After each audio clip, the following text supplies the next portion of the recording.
This is the MMA Plug, sponsored by DenverSportsBetting.com, your one-stop shop for all Colorado sports. Ron Kruck and my man Jordan Kurtz with you once again. Jordan, the machine just keeps rolling on. What a huge year for MMA fans. While the year has been really a disaster for pretty much everyone around the world, only MMA fans can look at 2020 as like, wow, that was a pretty big year as the UFC continues to crank out events like crazy. I think I counted, they've done 18 events since May 9th when the promotion returned from its hiatus, which began after the March 14th event in Brazil. I mean, it's unreal the amount of shows that the UFC is producing right now. Unreal the amount of shows, but I'm also impressed by the quality of the shows that they've been able to put out. You know, it's not just a quantity game at this point, Ron. For me, it's the quality, because you've had internet polls going all throughout ever since Saturday night happened. What is the better card of the year so far? And the two that they're speaking of is the Tony and Justin card, and then this last one right here. So both of those are COVID cards. Great point. And arguably through the internet, underground, and forums. Yeah, arguably you could fight for either of those cards. Incredible events. And before we look ahead to the Edgar Munhoz card, Jordan, let's take a look back and just kind of wrap up what was really a historic UFC 252 event and the trilogy fight between Daniel Cormier and, of course, Stipe Miocic. And the champ retains his title with a close decision victory over DC.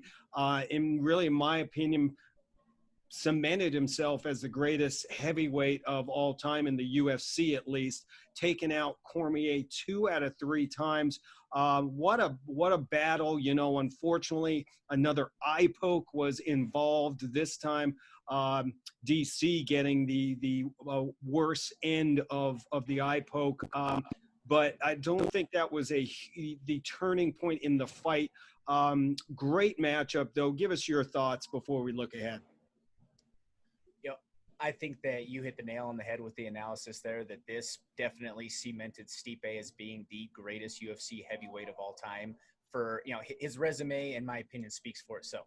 Yeah. Stipe, he mentioned it himself in the post-fight press conference that he doesn't play the game, if you will, so he may not necessarily get all the notoriety or the love that he really and truly deserves. Good but point. If we're talking elite athletes, Stipe falls into that category, Ron. He was a 2-sport Division I athlete. Exactly. He is now a guy who has had the most storied run as a heavyweight champion of the world in the best fighting organization in the world. This man, put some respect on Stipe Miocic's name, because he has done everything that you could possibly within the sport. Yeah, and he has come such a long way, Jordan. I remember interviewing him back in the Inside MMA days when he was just beginning his career. No one even knew how to pronounce his name, although most people still don't. I think at the firehouse where he works in Cleveland, he has his name spelled wrong on his shirt there, and he's like, I'm not going to change it. That's just fine. But he didn't even want to do interviews. I remember him like sitting there alone because he really just did not feel comfortable doing it. But that could be part of playing the game. But you can't deny what he has accomplished inside that octagon, defending his title again. I think he's now got 14 victories in the UFC heavyweight division, 5th most in history. I mean, just an incredible run for Stipe, and an amazing run for DC too, who actually, it seems like he has now hung up the gloves and is moving on. He congratulated Stipe on what an honor it was and how cool it was to share the octagon with him for 50 minutes. They always left it and put everything on the line in these fights. It's been great, and it sounds like DC is going to ride off into the sunset after that loss. I think that this is it for DC, and I think that it should be, personally, because DC said it himself once again, that I think that he's self-aware enough to know that another title shot is not on the near horizon for him. Yeah. And at his age, you know, I feel like, Ron, that we started to see him, we spoke about it last week, that he's at that age cliff. I don't think that he's fallen off the age cliff to where he has that steep drop off in terms of what his abilities are. But I feel like he started to show some of those early signs of an aging fighter. I think that there were a couple of instances where he almost looked somewhat hesitant to pull the trigger. And that would have been something where in years past of DC that we would have not ever seen him hesitate. It would have been just instant reaction for him. He wouldn't have even thought, he would have just acted. Yeah. And you said it, that kind of leads us up to a storyline in this next event, in the main event. Could we see an aging fighter moving down that road to retirement in Frankie Edgar? And this is the MMA Plug, brought to you by Denver Sports Betting. This is the UFC Fight Night Munhoz versus Edgar preview, and that's the main event. Frankie Edgar brings his 23-8-1 record into the octagon against Pedro Munhoz, who is 18-4. Finally, the former UFC lightweight champion Frankie Edgar will make his bantamweight debut, and the UFC throws him right into the fire against Pedro Munhoz, who has been killing it recently, winning 3 straight. You know, Edgar, who tried to win the featherweight title 3 times but could never get it done, has finally decided, Jordan, to fight at what some believe is really his natural weight class. And in a way, though, I'm going to compare this fight and Edgar's move to the bantamweight division to like the Loch Ness Monster. You know, we've been teased about it for so long about the move. I'll believe it when I see it. And for various reasons, this fight has been repeatedly rescheduled and delayed, mostly because of the, you know, damn global pandemic. But I think the 4th time is the charm. So if it happens, Jordan, there's a lot on the line with the winner of this main event getting themselves back into the title conversation. The current odds as we record today has the former UFC lightweight champion Frankie Edgar, a major underdog at plus 215. The favorite, Pedro Munhoz, minus 260. These odds coming in from DenverSportsBetting.com and FanDuel. A lot to digest in this fight, Jordan. Yes, sir. Absolutely. And I think, Ron, one of the biggest things that everybody needs to keep an eye on is, one, to keep your eye on the under, because if it stays within that side of the fight, then I believe that it's going to be Pedro. We also have to take a look at it from the side of things of part of why this fight has been rebooked so many times was because Pedro Munhoz did test positive for COVID back a couple of months ago. So what are some of those long-term effects that he is potentially having as it comes to his cardio?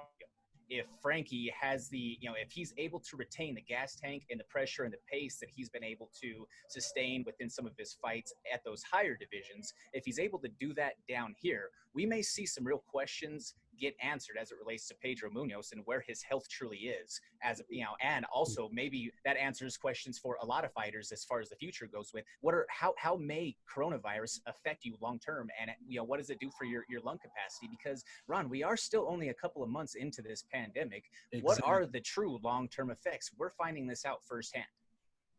Yeah. A great point taken there. It really is. We don't know what the effects on athletes or on anyone is right now, and something that only time will tell.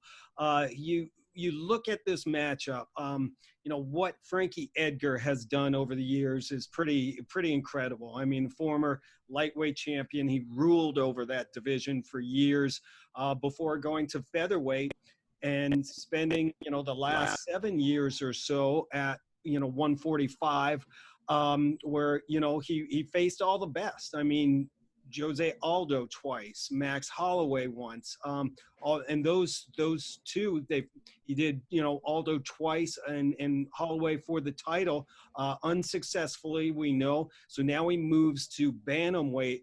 And this is something that I think is something what a lot of people have wanted to see for quite some time. But it's not going to be easy. Munhoz, you know, here's a guy, he's won 3 out of his last 4, including some impressive finishes over Caraway and, of course, the former champ, Cody Garbrandt. You know, this is a guy that I've personally seen grow up. He was the former and undefeated RFA bantamweight champion, and he was a man among boys back in those days. He just tore people up. Since going to the UFC, he's gone 8-4-1. And has never been stopped. That's what's something that always sticks with in my mind too. He has the incredible knockout power, as he showed against Garbrandt, and then the black belt in Brazilian Jiu-Jitsu to go along with that. So incredible submission skills. One of the nastiest guillotine chokes around. It's just it's a great matchup. Not going to be easy for Edgar for sure.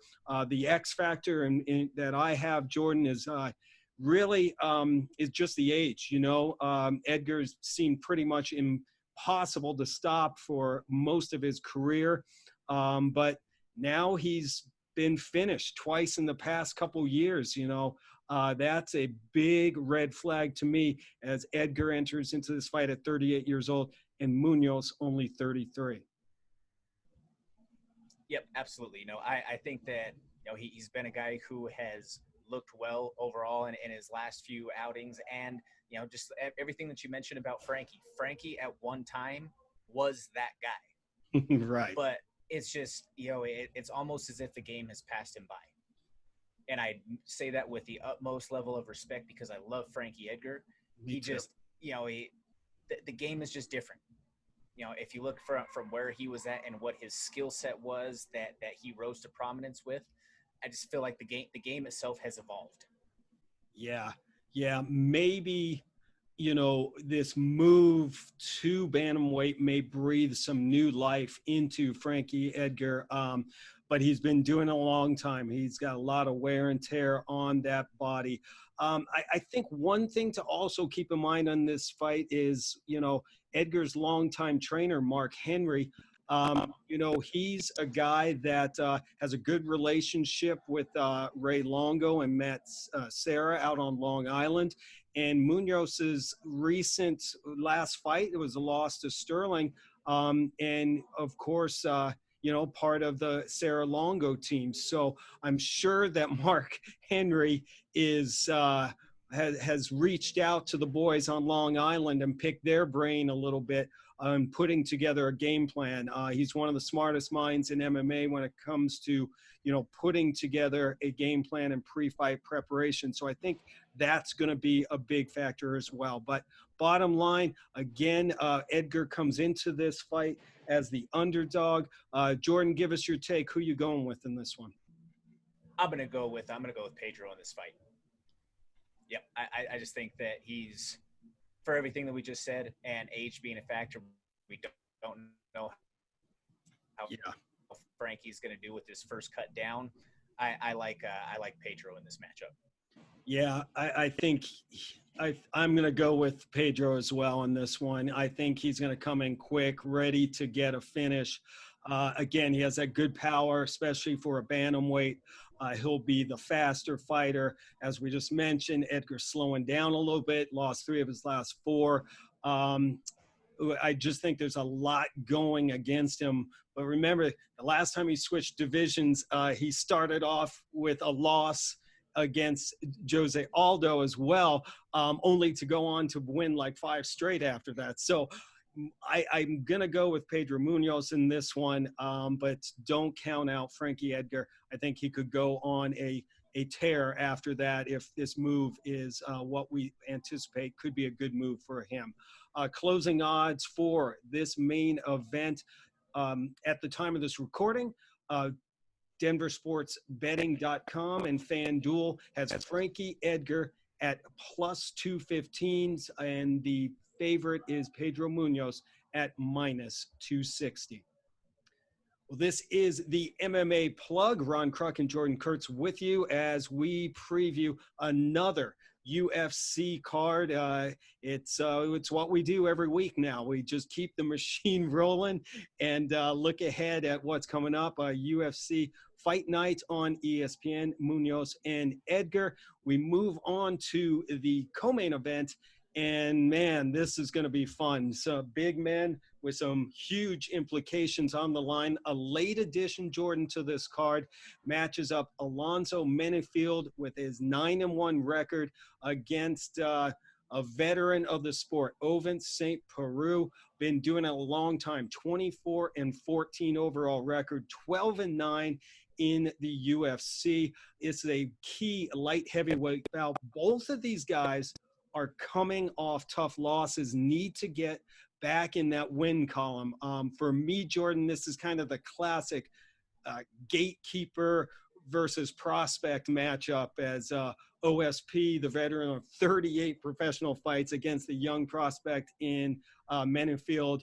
The matchup is intriguing. The odds coming in right now from Denver Sports Betting and FanDuel at the time of the recording has the young prospect Alonzo Menifield as the favorite. He is at minus 135, and the comeback on Ovince St. Preux plus 116. Either way, this is going to be a fun fight. Give us your take on the co-main event. I think that line is disrespectful. You have to hammer the odds on OSP in this particular matchup. In my opinion, I think that when you take a look at what his experience is, who his resume is, and yes, did he lose his last fight? Sure, but he also went up and he fought a very tough Ben Rothwell at heavyweight, mind you, and was in that fight. I mean, it was a split decision loss in that regard. Right. You bring him back down to his actual weight class and against a young guy. The thing is there's nothing that Menifield is going to bring to the cage that he has not already seen.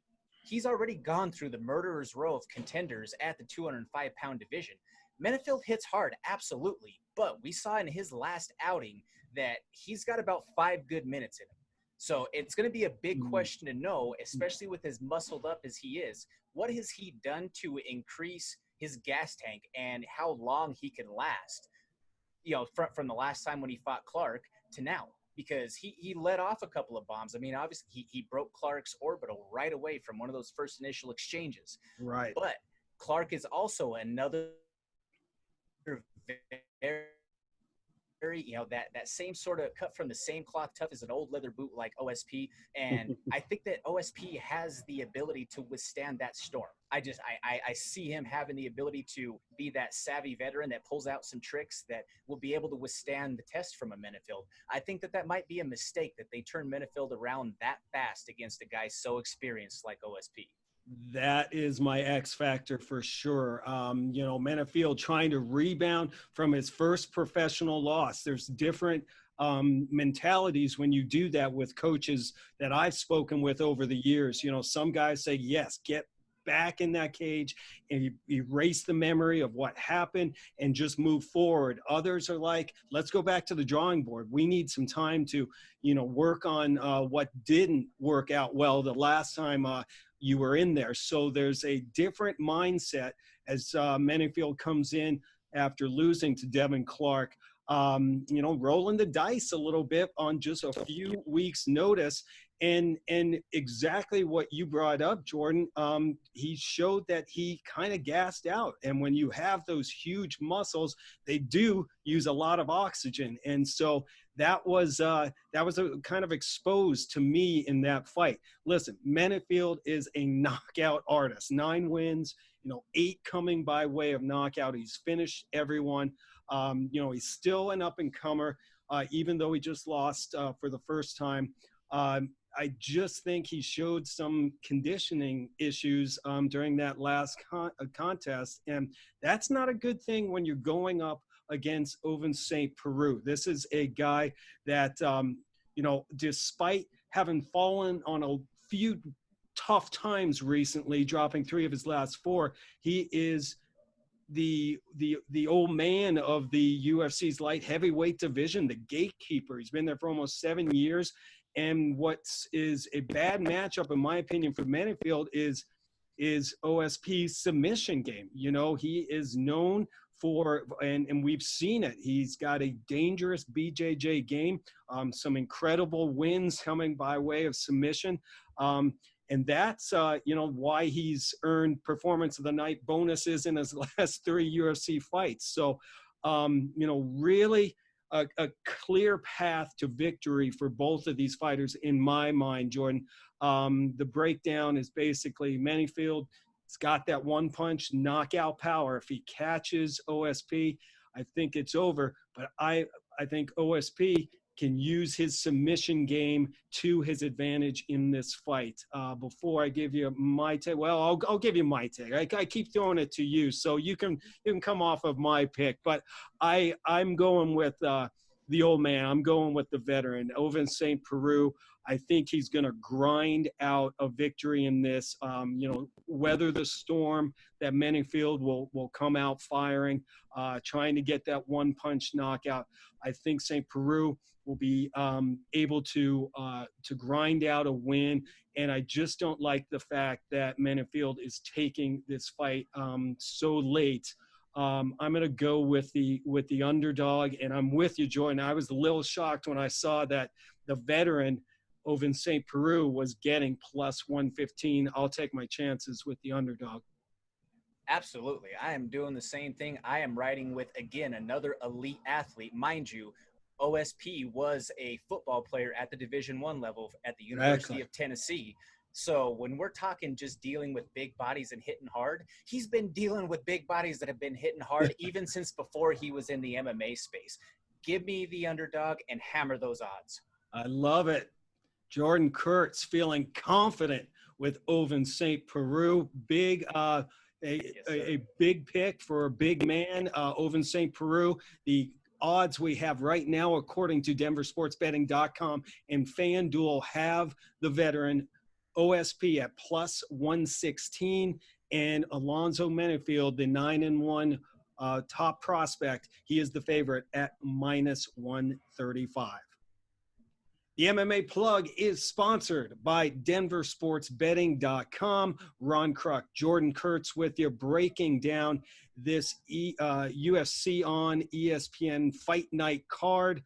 As always, we like to check out the card and pick out a fighter or a fight that we want to keep an eye on. I know I've got one in the lightweight division, but I'll tee you up first, Jordan. What fight or fighter has intrigued you coming into this card?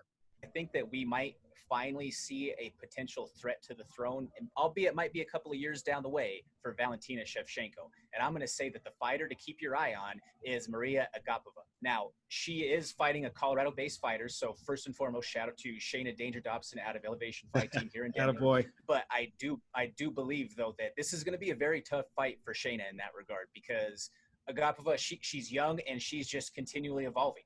We first saw her on the Contender Series last year, and then, you know, she found some adversity in that fight, and then she was able to then make her debut a couple of months ago against Hannah Cyphers, and she looked like a world beater in that fight. Yes, she did. I mean, she looked highly technically skilled. She was almost like a Joanna-esque figure on her feet, the way that she was chopping with the kicks, and she was quick and crisp with her combinations, with the volume, with her hands. But then she was also lethal when it got to the grab.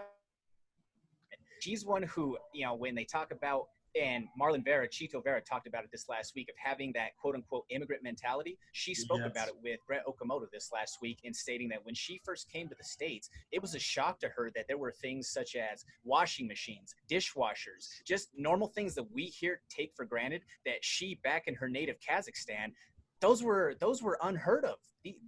This is someone who has literally lived fighting since the time when she was young. She was a high-level amateur boxer for close to 10 years before she even decided to make the jump into MMA. And she did that solely out of spite, because she felt that the women in her native area were not given the respect in the boxing game. So she made the jump over to MMA, and the rest is history. Yeah. Great pick. I love it. Someone to keep an eye on for sure. 9-1, she comes into this fight, and winner of 3 straight. For me, I'm glad that you brought up the Elevation Fight team, because I'm going to go with a fighter from that team as well, and a fight to keep an eye on. I think is going to be an absolute just all-out war. Going to be a lot of fun as Elevation Fight teams. Austin Hubbard, former LFA lightweight champion, a guy I've seen a lot, takes on Joe Selecki in a fight that was originally scheduled back in July, or in June, I believe, and Selecki had to pull out. So these guys have been preparing for each other for months. I expect you're going to see a lot of fireworks in this one. For Hubbard, the former LFA champion, this is a guy who he's just been tearing it up here recently. His last TKO win, spectacular. He's gone since he moved from the LFA. He's gone 2-2 in the UFC, but he's taken on some really tough opponents. I go back to his last fight in the LFA. That was back at LFA 56, I believe, where he took out Achilles Moda by way of TKO. An unbelievable win against a guy who lives up to his name of Achilles. I mean, tough as they come. Hubbard just he lives up to his nickname of Thud, because he can end a fight pretty quickly. Selecki, this is the guy. He went through the Contender Series to get where he is. And his promotional debut, very impressive performance too, defeating the veteran in Matt Wyman. Big win for him. But I think that this is 2 young, hungry fighters matched up that have been preparing for each other closely and for quite some time. So I'm expecting fireworks in this one. Oh, definitely. And I'm a huge Stud Hubbard fan. I was there that night in Prior Lake up in Minnesota. It was a frigid night, all of probably like 10 degrees outside. Yep. Oh, yeah. Minnesota in the middle of December. That has to be on my list of probably never again unless I absolutely have to. And we would do it with the LFA every year. We did like 3 years in a row. We ended December 15th in Minnesota. Who does that? Come on, Sven Bean. Come on, Ed Suarez. No, it was fun. It was always great. But yeah. So, I followed him for a long time, have that connection, obviously, from him back to prior to him being in the UFC. And I like his style. He's gritty, he's tough, and he's that guy that he's a fighter's fighter, in my opinion. And that's also why I believe that the advantage goes to Hubbard within this matchup. Yeah, both guys very slick on the ground for sure. But I really like Hubbard's his striking. I just think that will be the difference in this. But it's going to be a barn burner either way. Closing odds as of this recording has Austin Hubbard as the underdog, according to DenverSportsBetting.com and FanDuel, plus 122 for Austin Hubbard. Joe Selecki comes in as the favorite, minus 144. So I like the value in Hubbard. I'm going to go with another underdog in this one. Yep, definitely. Should be good. Well, Jordan, as always, enjoy the fights this weekend. Going to be great. I know you'll be tuning into the LFA on UFC Fight Pass first. That's going down, LFA number 88. Friday night, August 21st, a welterweight title matchup. It's going to be a lot of fun. Jaleel Willis and Vinicius De Jesus, the CES welterweight champion, looking to add a 3rd belt to his collection. But Jaleel Willis, a very tough grappler, standing in his way. And then, of course, another UFC card, UFC Fight Nights on ESPN. Frankie Edgar and Pedro Munhoz. Jordan, enjoy the fights, my friend. Yes, sir. You do the same.